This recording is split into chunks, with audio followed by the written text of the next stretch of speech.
All right, let's get started, gentlemen.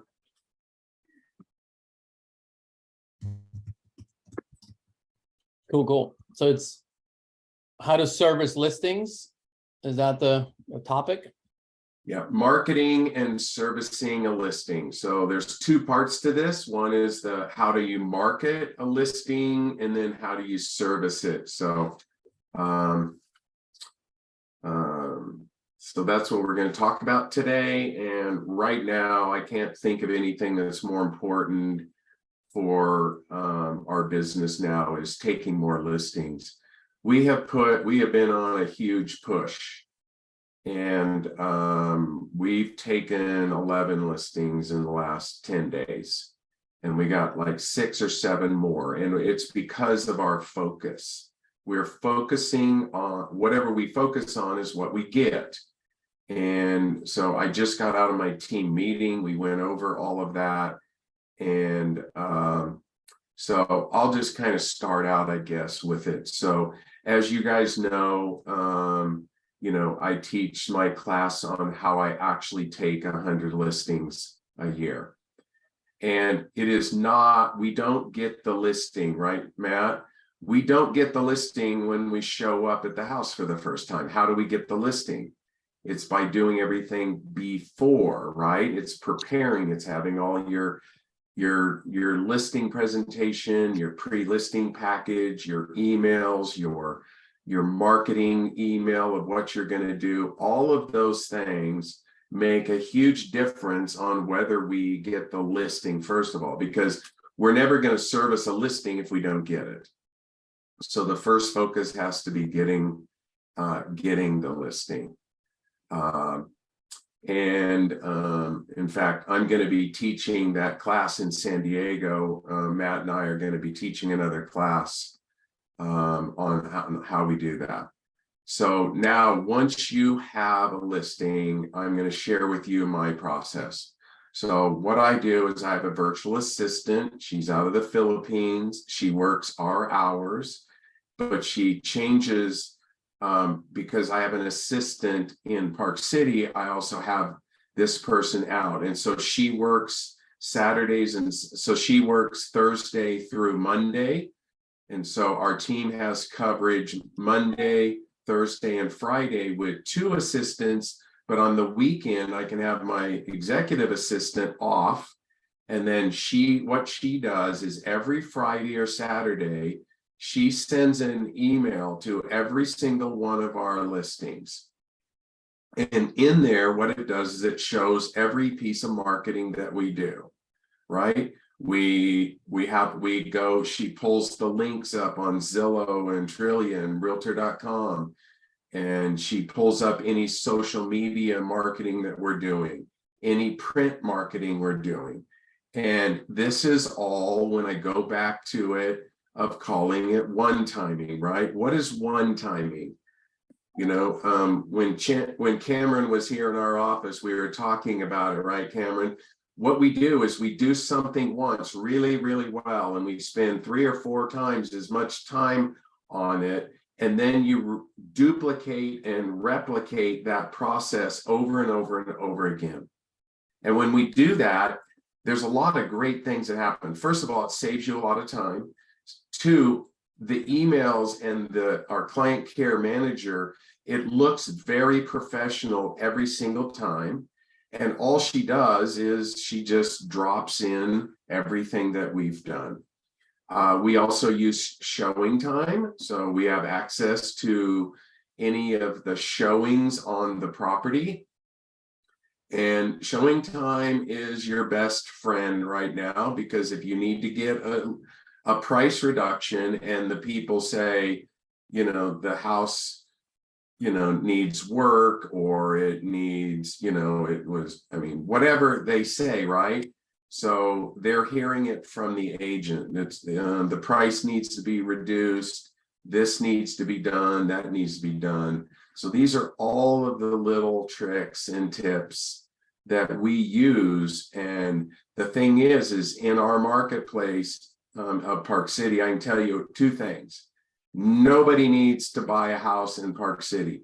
Nobody needs a roof over their head in Park City. because our homes really start at $1.5 million.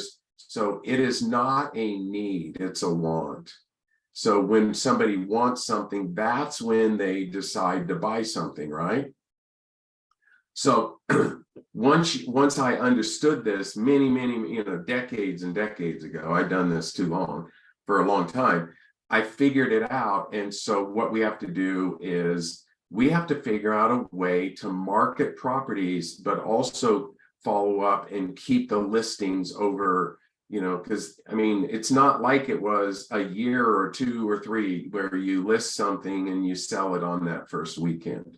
So you're servicing a listing, and I believe that all the listings in the US are going to take longer to sell.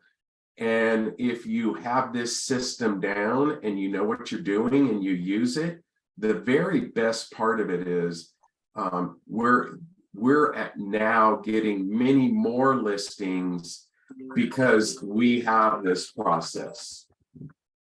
So, sorry about that. So, any questions on that, or that was my 2 cents. No, it's good. I think it's one thing I wanted to add to that, David, is I think you made a really good point, which is setting expectations. Because again, over the last few years, listings were, kind of flying off the shelf. And so now you'll have sellers that if their house does not sell within, 2 weeks, they're thinking, well, I mean, I've literally had sellers say, well, should we just take it off the market? So you have to say, look, it's going to be a longer process, but it's, we're still going to be successful. And, you could take 30 days, 60 days, 90 days, 120 days, but our friend right now is still very low inventory. And so it also is keeping them, I think you make a great point about keeping sellers updated, and showing time's a great way to do that. And certainly weekly check-ins, we all get busy. And if you don't have it on your schedule to reach out to your sellers on a weekly basis, they start to feel like you've forgotten about them. And so then when you go to them and say, maybe we need to do a price reduction, or we need to do this, or we need to do that, they're not going to be as receptive. And just like you said, David, we have to let them know exactly what we're doing, because if they don't, it only matters if they know what we're doing, right? If they don't know what we're doing to market the property, it doesn't exist in their mind. Yes. So. And we all do so much to help our clients, right? And we do a lot of things behind the scenes. And I tell my agents all the time, if you do something really good or really great for one of your clients and they don't know about it, it has zero value, right? So we have to be in the business of communicating with them. So thanks for bringing that up. I failed to mention. Let me see if I can share my screen. So maybe I'll give you guys, I've showed this before. I can go a little bit deeper, and it might kind of tie things together for a lot of the agents on a call. This is an example of what my client receives. I just actually text my VA to make this image bigger, because this is kind of small. But hold on, let me zoom in. So our clients get these reports. It comes from our marketing team. We also have a VA that helps us. She's out of Colombia, $5 an hour, very affordable. I taught her this marketing system that we've had for many years now. So it's pretty easy when we switch team members, which happens every maybe once a year or 2 years, one teaches the other this system. Once they understand it, they quickly step in, so it's seamless, and anybody on my team or myself can enter into the done-for-you marketing program that I offer for my agents. And I take advantage of the program myself too. And the way I base my decision is, if we're in a seller's market and I know I'm going to get offers in the first weekend, I do not do the done-for-you marketing program, because most likely on Monday, I'm not going to be talking about marketing and what I did with my client. I'm going to be talking about offers and reviewing offers, right? Because at that point, the client doesn't even care what you did. All they want to know, how are we going to counter these offers, right?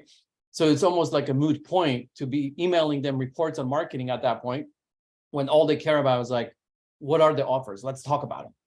But if I know that the market is slowing down and cooling down, or if it's a unique property like this one, it's a downtown high rise, properties don't sell fast, take 30, 45 days on the market, even in what we can call maybe still a seller's market in San Diego. If I identify a property like that as a listing, then I absolutely will tell my VA, hey, I want to make sure we do the done for you marketing for this property. And then what does that mean? Well, she works on the back end and creates this report.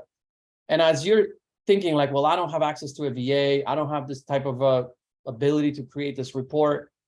The point that you need to take is, how do I deliver a version 1 of something like this? That's it, right? That should be the takeaway, right? You don't need to be thinking about like, oh, well, I don't have this type of a website that I'm about to show you. I don't have this yet. And I don't have the money to hire VA yet. That's okay. You'll get there, but just think about what are the things we're including, right, in these reports. So on the beginning, what you'll probably be doing is sending in just one email, and you might be attaching images to and maybe have an attachment to a Google Drive folder that shows what you did. And that's it, right? So like right now, my client gets this email. Hey, Elliot, we have been actively marketing a property. Please click on the image to see your full listing activity report. They click on the image, and there is a pop-up, and it's custom to them. Hey, welcome, Elliot. Here's what Jessica and Randy have been doing to your with your property. And then they get to see this report right there. And everything is custom to them. This is their condo, right? Photo. And then we got how many weeks on the market, open house that we scheduled, how many Zillow views in the last 30 days, and then how many MLS views, which we pull from the back end of the MLS here in San Diego, just to see how many actual views and clicks we had there. And then if we had open houses, then we actually have this section open. If we don't have open houses, then this section does not exist. We get rid of it, right? If we do have an open house, then we have this section, and then our client can see right here. Look, this is a Google Doc. You guys can literally create this, right? Google Doc. That's all this is. We have 9 questions we ask every agent that holds an open house on our properties. And we had 2 open houses there in the last 3 weeks. And this data tells us what we need to do. Do we need to maybe drop the price? Do we need to have our client maybe remove some of their clutter? Because that was one of the comments here, right? It's a lot easier for it to come from an agent than me. Like meaning not the listing agent. It's better that it comes from like an open house agent if it's not me, or another agent that's showing the property, than directly from me sometimes, right? Because this client loves in this scenario, he loves Mickey Mouse. Loves it. So he's got like a massive Mickey Mouse sitting on one of his chairs. And I know that's near and dear to his heart. So if I told him like, hey, you better move this Mickey Mouse, we might not be friends for long, right? So I would rather have an buyer's agent or an open house agent maybe communicate that, right? And if he sees that over and over again, then eventually he might be like, okay, let me remove some of my Mickey Mouse stuff, right? And as silly that might sound, like, wait, why don't you tell him? Like, that comes down to knowing your client, right? And know what's sensitive for them. And that's a sensitive topic for my client, believe it or not. So it's a really interesting one. So then in between open houses, hopefully you're going to have showings. Well, guess what happens there? The listing agent, usually what happens is texting their client like, hey, after the showing, like, hey, here's what they said and blah, blah, blah. They liked it or they didn't, or I can't get a hold of them yet. Like, it's like there's back and forth, and I don't like doing that. I tell our client, like, look, we're going to collect all the showing feedback. It doesn't always happen right away. Sometimes we might need to, text the the showing agent 3 times before we get feedback, or they don't call us back, right? So once we get all that information, we're going to put it into this showing feedback Google Doc. That's all it is. It's a Google Doc, Yeah. like nothing fancy. So this is the in-between open house showings. And then we update this based on the feedback we receive or not, right? Because sometimes agents just don't get back to us. And that happens, right? So our client knows that this is a dynamic document that we update on a regular basis. So they don't have to text us 3 times a day, right? They can check this and they will see all the feedback that we're getting, or if not getting, and then which ones are considering an offer on a weekly basis, right? Week 2, week 3. So that's that. And then all we do is put links to the major websites. So imagine, I'm trying to think, like, if I'm a newer agent and I'm trying to recreate something like this, you could literally create a PowerPoint slide. You can create a Word document. You can create a PDF. I mean, basically with something very similar. It doesn't have to be living on a website, if that makes sense.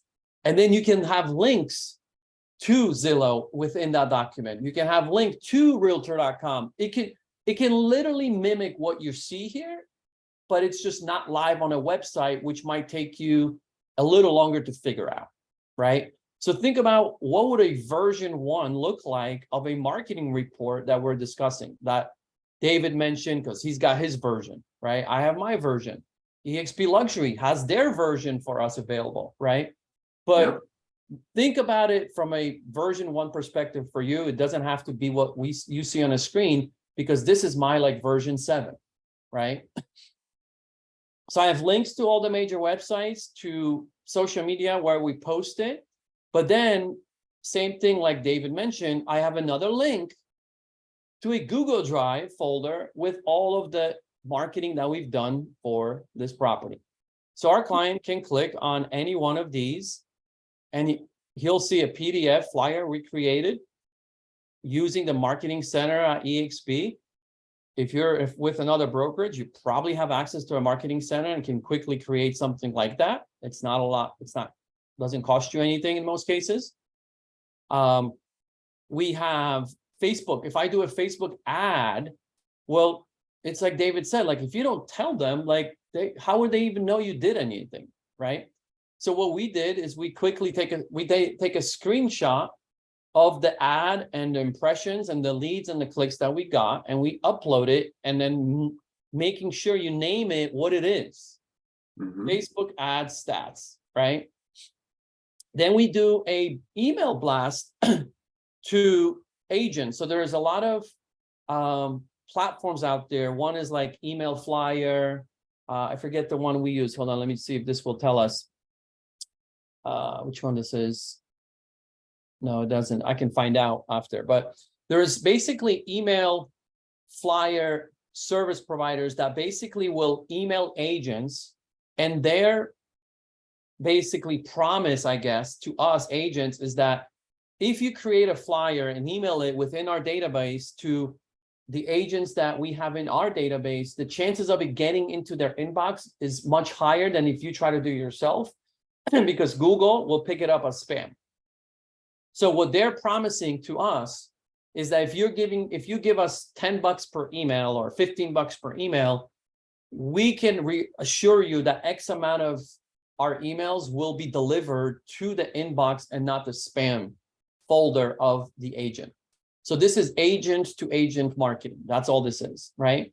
And then I go on the back end of that system, right? It's just, I have an account, I create the flyer and I send it over, and then I pull the stats. And look, it says right here, the open counts only represent about 10% of what was really open. Some email providers and softwares have filters in place that do not allow opens to be recorded. So there is a good disclosure, which tells my client there's probably more agents that opened this email. We just can't capture all of it, but here's what we did capture, right? So then our client gets to see like, oh, okay, there was 57 opens of this flyer, that was emailed to other realtors, because that's one of the things we talk about. Look, we're not only marketing it to the public, we're also marketing it to our agent network, right? And that's important to point out that you're doing that, right? So when you're in, and then I think I have the email flyer. Oh, this is the flyer. This is what it looks like. It's a very simple flyer that you get to create within this platform. And I'll get you the name, which one we use. And I think it costs like $15 to send it. Okay. So then I upload the flyer, of course, in here and name it agent email flyer, stats from the email blast to the San Diego realtors, right? I want to make sure that if my client clicks on this link of this drive, that he'll know exactly what we did without even clicking on it. Okay. And then social media posts. He can click on this and see his property, just the images at least, right? In here of what we did as far as images. If he wants to see where we posted them on social media, he can see here, Facebook and Instagram. He'll get right into that page. We created a video for him for this property in the marketing center that we use for a reel, right? So we include that. So he gets to see that. Anything you do, you want to upload. The more you put in here, the better it looks for you, right? That's the point. We want our clients to be impressed, to be like, oh, wow, they're doing a lot. Like, and they're very transparent about what they're doing. That's not what I'm used to, because the truth is most agents have no reporting, period. Right. And the clients are in the dark. They're like, what is my agent doing? Like, what is going on? Like, are they even doing any marketing? Like, yet in the listing appointment, they said they're going to do all this stuff, but what are they doing? Right. And another thing that we haven't done on this one, but when the market starts slowing down more and it becomes more level, then we will start doing more postcards again. And postcards, we actually partner with a lender. So we split the cost. So I can send out 250 postcards, and it will cost me like $60 or $70 because we split the cost with our lender. And it's cool because our lender actually has a whole marketing team. They create the flyer with their team. So I don't even have to create it. They create the postcard. They send us the postcard for our approval of any changes, and then they mail it, which is amazing. And then they cover half the cost. So that's something to consider. Partner with a lender, because they want to partner with agents. Like, that's how they get business, right? So if I did that, it would be in this Google Drive. It would be postcard that was mailed to 250 people in this area, right? It would be specifically mentioned. And that, then what we do, we say, when our client gets this, as you can see here, this is like clockwork. On Mondays afternoon, July 3rd, that was a Monday, look, 5:13. We always say you're going to get this report between 5 and 6 p.m. on a Monday every single week. Review it, and let's get on a call on Tuesday to discuss our next move for this week coming up, because we have enough time to make some pivots and changes before maybe next open house or whatever we want to do, a price reduction. So this allows very clear expectations for all of us. Like, hey, we're not going to be texting you 20 times a week. Just review this on Monday. Let's get on a call on Tuesday. We should have all the feedback by then, and we can make some really serious decision what to do next. And that allows you to handle eventually 3, 4, 5, 6 listings at a time, because it's very well organized, and it's not that hard to have 3, 4, 5 phone calls with your clients on Tuesday, reviewing this report with them, basically. So that's more in-depth look of what we do. And I know I showed bits and pieces of it, but I wanted to go a little bit deeper since this is the topic of conversation. But I'm going to finish again. Just don't get overwhelmed by the fact that, oh, I don't have the ability to create a website like this yet. Think of how can you create something similar, literally in like Word document or a PDF or a PowerPoint, and send it to them as an attachment. That's a good start, because you'll be probably ahead of 90% of other realtors already that don't do any of it. So I'll stop there. Fantastic, Randy. So what I got out of this is that just have a system. Start with something. If you do anything, you're going to be light years ahead of most of the competition.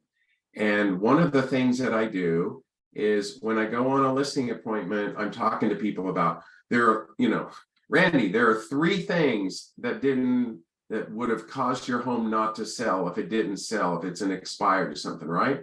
So one is the condition of your home. And now that I've seen your home, Randy, the condition is great. Number 2 is price. And with the price, it looks like you're at least in the ballpark. But number 3 is the marketing and everything that we do. Because we know that every house doesn't sell because of price, right? But what is the number 1 complaint when a house doesn't sell from a client? It's the marketing or communication. And so what I do is I use this as I say, well, Randy, if you would have been listed with me over the last 6 months or 3 months, and I pull up this and I say, this is what we've done. And so did your agent show you that? And if they've told you already, they didn't do enough marketing, they told me they were going to do all this, but they didn't, right? And then you show them what you just showed us very briefly, man, slam dunk, forget the rest of the presentation, say, sign the contract. There's 3 copies, press hard, right? Yep. Oh, wait, that was 20 years ago. Press hard, that's right. Yeah. But anyway, all right. So who's next? Hey, let me go real quick because I don't have a lot to add, because I actually do that with Randy, but I'm a paid customer, believe it or not. So I'm the beneficiary of all of that work. And just like a TC, I choose when I list a property to just sign up for the done for you marketing, because we have that locally for our team. So Randy didn't tell you this, but he created all of that for one client. As an investor agent, he had one particular investor who had 40 listings at one time. And he wanted to know, as an investor, what every house was going through, what was the feedback, and how, because he had so much money on a daily basis being leveraged on these properties, that Randy had to come up with something to satisfy a client who had at sometimes potentially 40 properties on the books. So I'm a beneficiary of that system. I watched him build it for almost a decade, and it was version 1 to, like, what is this, 7 you said, Randy? I don't know. I'm just making that up, but yes, it's like version. It really is. But I can tell you that if you have access to a system like this, or if you have somebody who's doing this similar, ask them if they will allow you to sign up for them and handle it to you, because I gladly pay for that system, right? And it's, I include it like a TC fee for me personally. Now, I just listed a property, and the only thing that's not on there, and I'll just really give this one thing to all of you, is I realized in a market like we're in today in San Diego, there's a huge amount of agents who are just dialing to try to be the first one to get in, to show a property, to get an offer on the table before you have other offers on the table. That's what we're experiencing in our market right now, especially under $1 million. So I have a new listing. It's $699,000. I priced it at $699 with the seller strategically. They're doing a 1031 exchange to Arizona. So we just priced it to sell, and it's tenant occupied, and it shows horribly. The tenant's doing their best. And I treated it like a concierge, and I just asked the client to let me talk to the tenant to see if I could just get a couple of windows a week. Just give me a 2-hour window about every 3 or 4 days. And I'm going to use that as a private real estate agent only open house for 2 hours. So tomorrow, on a Friday from 4 to 6, the tenant said, we'll be out. We'll have the cleaning ladies come in. We're going to make it as best as we can, Brian. It's hot here. It's going to be 100 degrees. We don't want to be out all day. We're going to take our cats, we're going to take our baby, and we're just going to go sit in our air-conditioned car somewhere in the area, just show the house. So all the agents who've been texting me all week long, I've got 12. Every single one of them that have reached out to me, I've said, listen, you have one opportunity to see this house. There's no open house this weekend. It's Friday from 4 to 6 p.m. I will be there. I will show up. I'll make sure that the door is open, but just want you to know you're going to probably bump into some other agents. So I'm going to have probably about 100 people in this house tomorrow at 100-degree weather in 2 hours. I want them all to bump into each other. I want them all to see each other. They're going to probably have some uncomfortable views, because there's going to be buyers there seeing another agent who they looked at a property with, because everybody's scrambling to find a house right now. And I'm doing this really honestly because I don't like to set up a 1 hour showing at noon, and then another one tomorrow at 4:30, and then another one this week and that week. And so I'm just strategically doing this for me and the client to do a concierge. So feel like you actually have showing control over your listings when you can. It doesn't work in every market. When you have a 6 month days on market, it's different. You try to get a buyer in there whenever you can get them in there. But this is just a different market. So that's all I wanted to add is I love the fact that these agents, if they want to show it and it's tenant occupied, and I tell them it's tenant occupied, I only have a small window, they'll do whatever they can to earn a deal. And so it's going to be freaking chaos tomorrow afternoon. I'm going to love it because I'm going to walk out with probably 5 offers above full price. The seller and I'll be very happy on the weekend. We don't have to have any showings. The tenant's going to be happy and we'll go through it. It's not going to last forever, but while you're in that market, that would be my best advice right now, is to let the seller and the client know to not disrupt their showing lives over all of these unwanted showings. Just bundle them, get them in, get them out, and make decisions. That's it. Yeah, and you're really, Brian, you're creating almost like artificial demand, right? Because if you get 100 people in there and if you're an agent and you have a buyer who really wants this house and you've seen all these other people looking around, what are you going to do? You're going to write an offer faster for more money. It's going to have better terms. It's a much better offer. So I love what you're doing.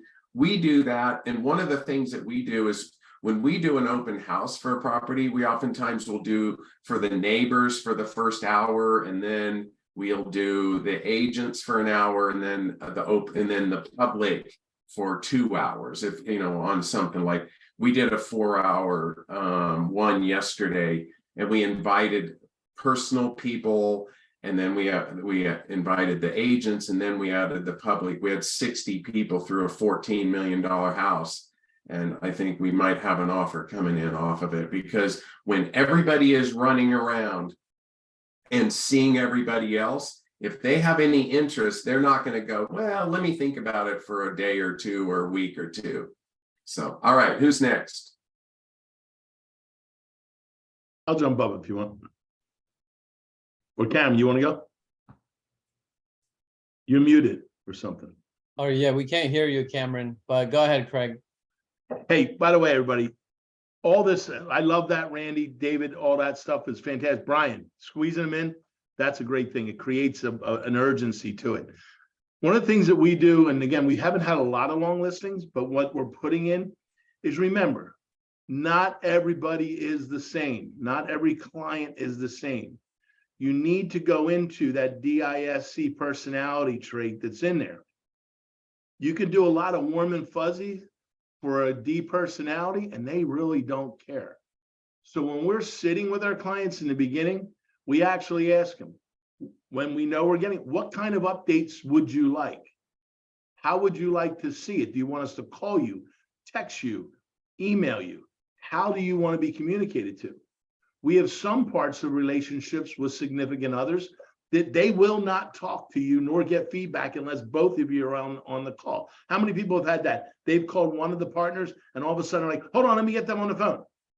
Guess what? If you know that's going to happen, you know what to expect. The first time it happened to me with a couple clients, I was like, oh, I didn't know this happened as much as it does. But if you ask, say, hey, by the way, are you guys always going to pull each other into the phone call?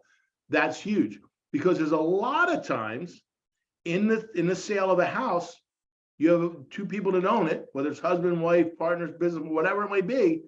You're giving feedback to one, they could be at the same dinner table and they're not giving it to the other person.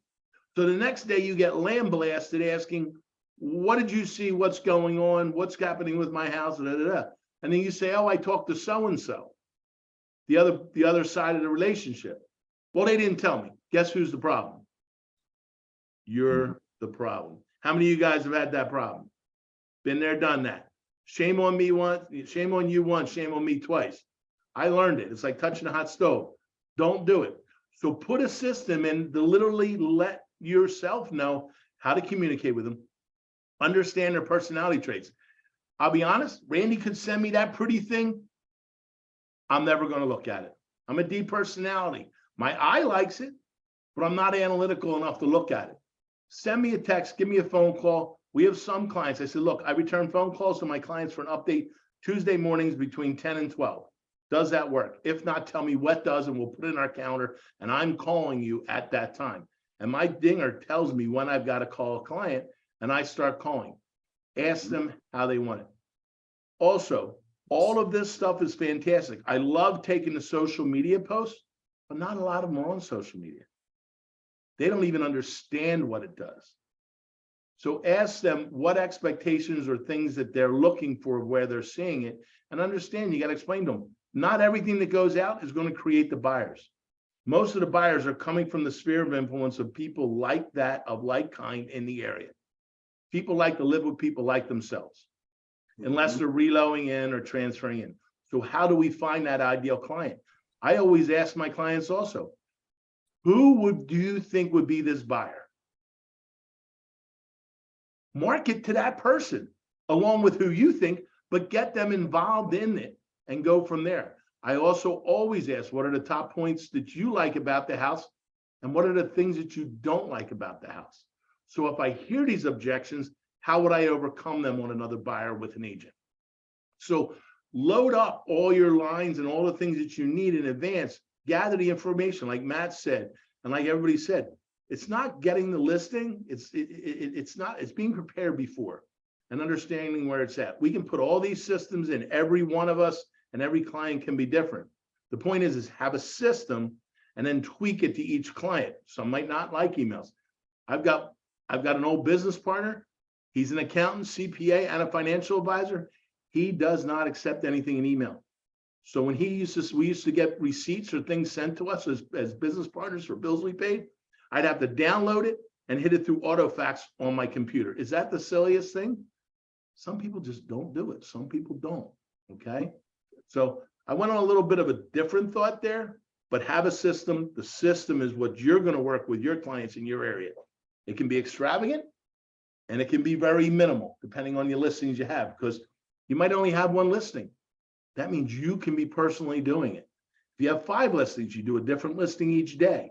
You have 10 listings, you do 2 each day. Until you can't manage it, then you find a VA and go from there. That's what I got.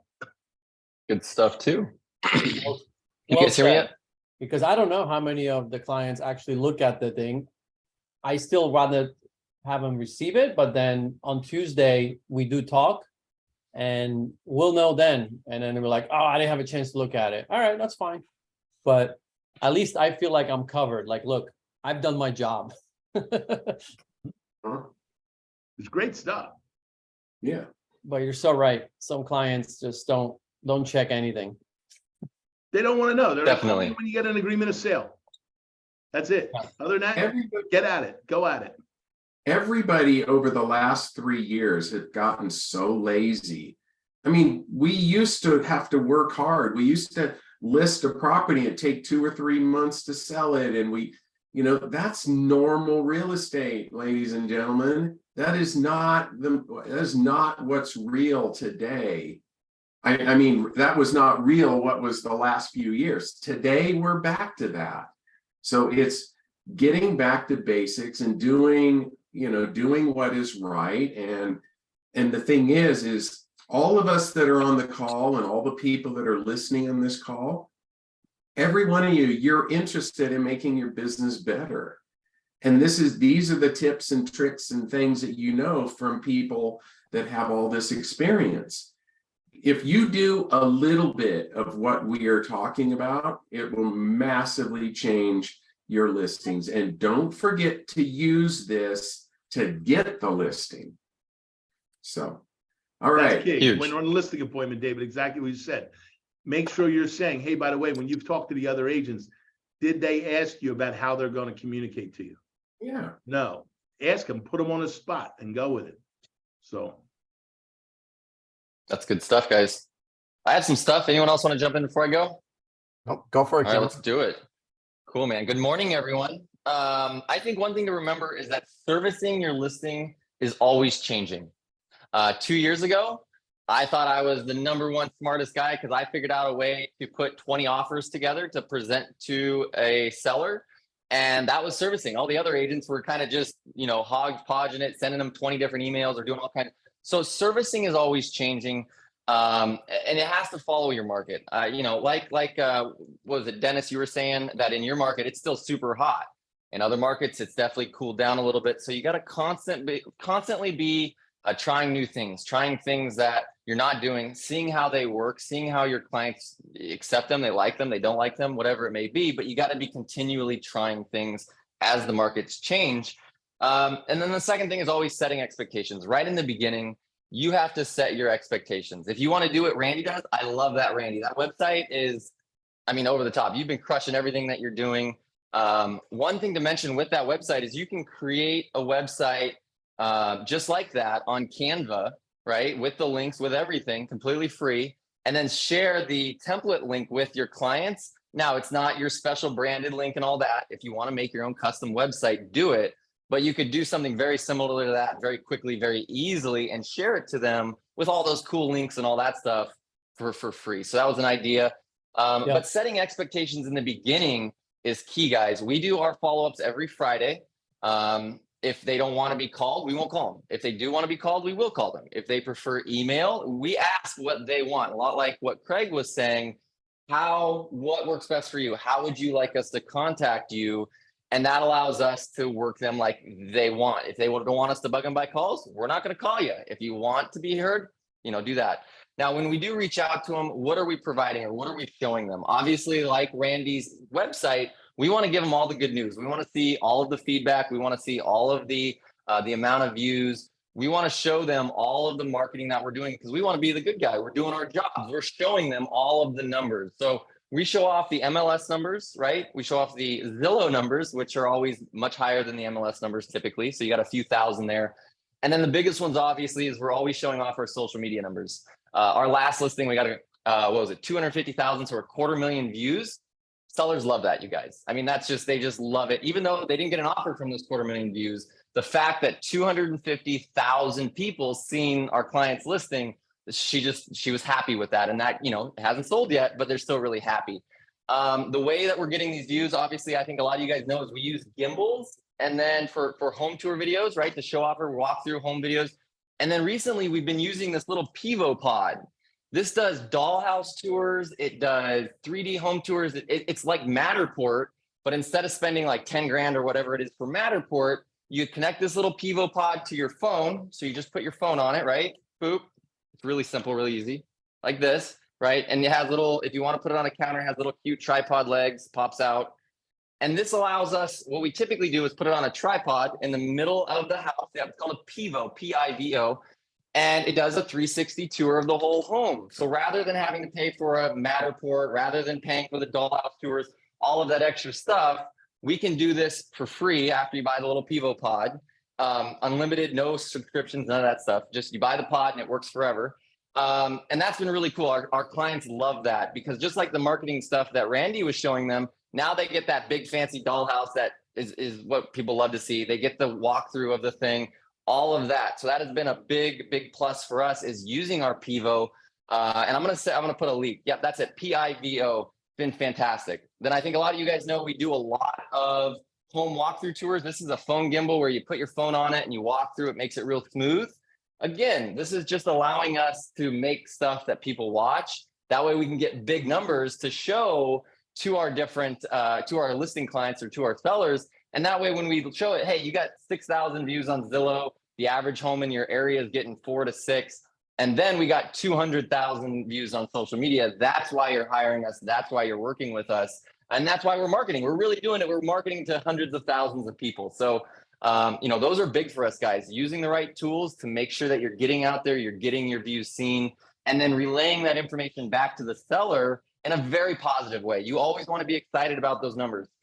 If you don't have an offer yet, you got to be excited about the numbers. If you do have an offer, then obviously you're excited about the offers, you're negotiating those, and you're moving forward. But I believe it was Matt was saying, you know, as we get into these markets and the markets continue changing, you know, homes are going to sit on the market a little bit longer and a little bit longer. So you have to keep your clients happy. You have to keep showing them that you're working with them. And you do that obviously by showing them all the numbers. Now, also for your CRM, I know a lot of folks are using KV Core. Depending on what CRM you're using, they have some really amazing features. I know with EXP, Now we have Chime partnered with us, and you can get that for $40 a month. The Chime CRM, you guys, for your listings has a ton of value. It's a lot like many of the other premier CRMs out there, where you get a complete custom website, you get number tracking, you get a lot of stuff that you can then provide to your sellers to keep them happy that you're doing stuff for them, whereas they never received that before. So that's important. Someone was talking about mega open houses. Guys, that's just the start of it. If you're not doing them yourselves, you need to have team members in your office doing them, or you need to have someone doing open houses, because it allows you to connect to the entire neighborhood. You have to connect to the neighborhood. You'll find, one, you'll get a lot of leads from people that go, oh, I know someone that's looking to move in. Two, you're going to get a ton of listings, because people are going to go, oh, you just listed a house. You're active in my neighborhood. Yep, I am. I'm the best realtor in your neighborhood. We would love to talk to you about listing. And it's really just like that, you guys. You sit and you meet them at the door, you talk with them, you tell them about your neighbors only open house. David, I love that. We use that now, where the first hour is, neighbors only. So it's private. It gives you a reason to talk to them. And that's just another thing that you can do to be servicing your listings. And then I think, Randy, you were saying, or Dennis, you were saying about lenders. Man, our lender has been amazing, you guys. It has been amazing. They have helped us out tremendously. You need to partner with a lender. If you're looking for a lender, the people we're using, they're nationwide. They can help you. Reach out to me. I'm happy to connect you. But our lender has been just fabulous with marketing. They have a marketing department as well. It's been really good. But I got to say, the Pivo plus the gimbal, right? Plus these two things, you can service your listing. You can do social media content that people actually watch. And actually, then you can relay that onto your sellers. So those are my big tips, you guys. I absolutely love these things, because like I said, the last one we got 250,000 views. It really works if you do it consistently. I want to add something, Cameron. I think it's so key. Like when you say, like, you have to be fluid, right, with your servicing of the listing. And like I mentioned, like the marketing report, I might show it to every single seller that I'm meeting with, regardless if it's a seller's market or a buyer's market, even though I probably know, like, oh, I probably won't even have to create this report in the seller's market, because I'm going to have offers over the weekend. So I'll still show it, like David said, to get the listing, right? But on Monday, what I end up doing in a seller's market is, I'm going to share this real quick too with you guys, is this is what I'm reviewing with them on Monday in a seller's market. When we get on this one, I think we got like 40 offers. How many? Something like that, 30 something. It's a simple Google Doc again. And I do not email my clients all the 40, 30 offers. Like, that will absolutely overwhelm them. And the California contract is like 30 pages each. So we take all of the data that's most important to us and our client, and we just put in a Google Doc. And we have this template, and we just copy and paste for the next one, right? Duplicate it. And it makes things very simple for our clients to look at it visually. So we look at this either via Zoom, or we just talk on the phone. They are looking at it on their screen, I'm looking at it on mine, and we just go line by line and column by column, right? We list all the offers. We do anything in green is a good thing. Anything in like the yellow is like, eh. And red is like, oh, we should figure this out because this is a red flag, right? So we have color coding for our clients. So it kind of gives us an ability to be like, oh, this one looks really good. Then we go, look, we have highest and best. And usually at some point with our clients, after our countering, 4 or 5 offers will stand out of the 30. So then we kind of put those to the front. We put a break of a black line, that's it. And then we focus all of our energy on the next call on these 4 only. And then make final decisions. Well, who do we want to go with? Maybe, do we want to counter one of these again? Or do we want to just accept one of these top 4? How do you feel, Mr. Client? Right? Here's my feelings. We also put notes from conversations with them as well in the bottom. That would be on the initial, like, see here, we have notes. Like, how is it? Did we talk to the agent? How was the conversation? So anything like that is very important, because we tell our clients, like, if the agent is rude on the phone, like, that's not good. And I need you to know that, because it will probably be a disaster of an escrow, right? And they're probably going to ask for repairs, and they're going to get their ego in the way. Like, so yeah, they might have the highest buyer offer, but we might want to consider going with this one that's 5,000 less, but the agent and the lender, amazing communication, right? That's what our client wants to know, because otherwise, how can they make a decision when there's 30 offers on the table without you helping them, right? So this is an example of servicing a listing in a seller's market. I don't even mention the seller report on this call on Monday at this point. All I talk about is these, right? So I'm going to share this link with you guys so you see it as well, but I want to kind of show you that perspective. And I know can we do part 2 of this? Because we got so many of you that still have to go. We have 5 minutes left. So we might as well keep going next week. What do you guys say? I think that's a good idea. I think that's good. I think that's a good idea because I think servicing our listings are really important, especially right now that listings are taking longer to sit on the market. Hopefully next week too, we have a couple more people back because I know everyone's at build this week building. Yeah, agreed. We're missing our roses. We are. Matt, Yeah, you wanna- did. We a are little missing. bit? What's that? Matt, do you want to throw in here a little bit? Because you're a big listing agent. Yeah, well, what I wanted to show you guys, since we only have a few minutes left and we can talk about it more, but you know, we've started using EXP Luxury, and there's a luxury dashboard. And I'll show you, I'll share my screen with you guys here really quick. Oh yeah, I want to see it because I'm not part of that yet. Yeah. It's awesome. I think they copied me because Fantastic. Pete Middleton wanted me to create my reporting for his team for like a year, and he never reached out. But every time I saw him, he was like, Randy, when can you do it for me? So I don't know. I should have some rights to this. Yeah. Well, can you guys see that screen that says EXP Luxury? Yep, looks good. So what I really like things that happen automatically, so I don't have to worry about them. So the cool thing about this is once you input a listing into the EXP Luxury dashboard, you just put in your seller's email addresses, and they'll get an email like this every single Sunday, right? So this one went out last Sunday, July 2nd, it looks like, or maybe the one Sunday before. At any rate, it shows what's happened in the last week, right? And they can click on all these links to see the ad that was in the Rob Report or the Wall Street Journal or Mansion Global, et cetera.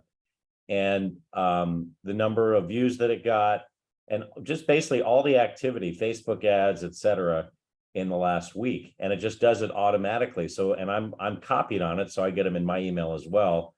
But it's nice because it's done for you. It's automatic. I don't have to have. Matt, can you click on one of the ads someone has? Yeah, I think it's going to go to a different screen, but I'll try. Let's see if it works.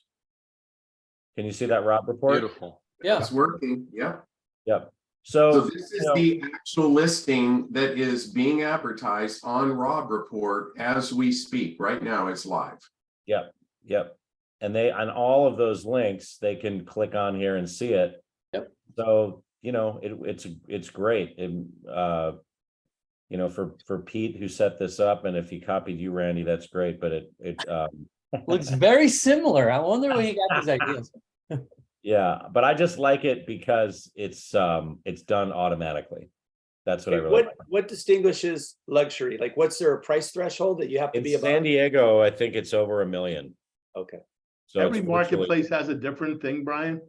In our area, it's $1 million, but I know some marketplaces, it's like 2 times you take the average and then it's got to be 3 times the average price or soming like that. Yes, There is a exactly. multiplier. Yeah, so it's $1 million. Yeah, because I'm in it and because I'm on the luxury ambassador, so I can tell you for sure.